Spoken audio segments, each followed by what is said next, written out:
Somewhere in Iceland, there is a cheeseburger and a set of fries on display behind glass, and it looks as if someone just put it there a few hours ago. The only problem is it's been there since 2009, 13 years. In the last 2 years, I have lost 60 pounds. I owe a lot of that to the fact that I do not eat at fast food restaurants as much as everyone else, hardly at all. I want to try to convince you to not eat as much fast food, or maybe even stop altogether. There's a lot of chemicals in fast food. Um, it costs a lot more, and I would like to figure out just why we eat so much of it and how we can stop it. Well, it turns out fast food is generally very unhealthy. There's no debate about this. There's so much salt that it causes high blood pressure, so much sugar, refined sugar at that, that it causes type 1 and type 2 diabetes. And there's so many calories in it that it can cause a lot of different health problems related to obesity. Um, Coronary heart disease being the primary example. The fries are cooked in oil, and oil actually goes in machines, in cars, and tools, that kind of thing. It doesn't go on our bodies. I mean, what is that? The reason that the hamburger and the fries in Iceland are still look the same way that they did when they first got put there is because of preservatives. They're full of preservatives. Uh, these preservatives are the things that cause cancer. Also, some of the stuff that it's wrapped in, the paper. Uh, there's, it's, it's a couple of different uh, chemicals, at least two different chemicals. And that's according to Amy Capetta's web article made in 2022.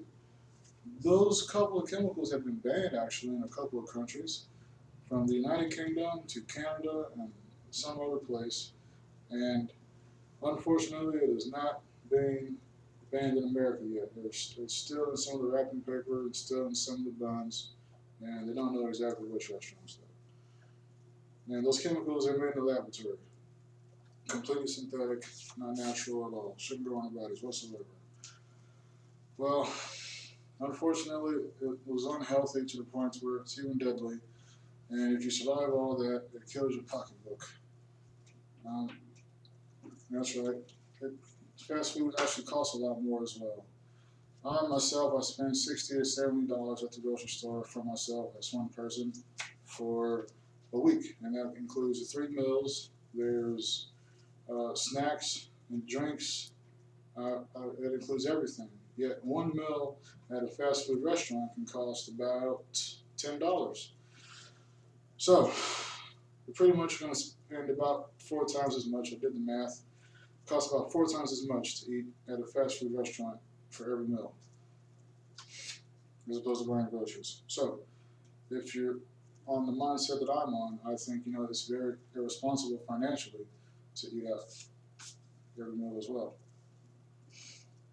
Okay, those are all the problems. Here's my solution. I say we cook more. Okay, is it inconvenient? Possibly.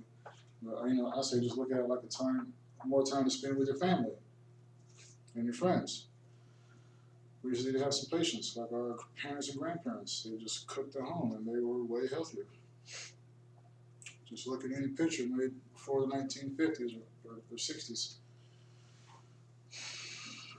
McDonald's French fry, according to Alyssa Sorrow, has a bliss point, and it has the best crunchy outside, soft inside. It's dipped in sugar, and and then they put salt on it. And we were wired to like salt and fat through evolution, which is the main reason why we eat at those places so much. And yes, fast food restaurants have taken advantage of this knowledge, and to the point where it's addictive. If you would just allow me to wrap up and summarize real quickly. The cost is way too high, so keep your money in your pocketbook where it belongs. It's very unhealthy, and it's not our fault that we got like this in the first place, but it's our responsibility to get us back to where we belong as a happy and healthy nation. Hopefully, we find a middle ground so that maybe some of the menu options at these places can change, but at the same time, um, the businesses can keep their revenue generation for the country. Hopefully, we figure this out before we have a global health crisis on our hands. Thank you for listening to my speech today. Have a good day.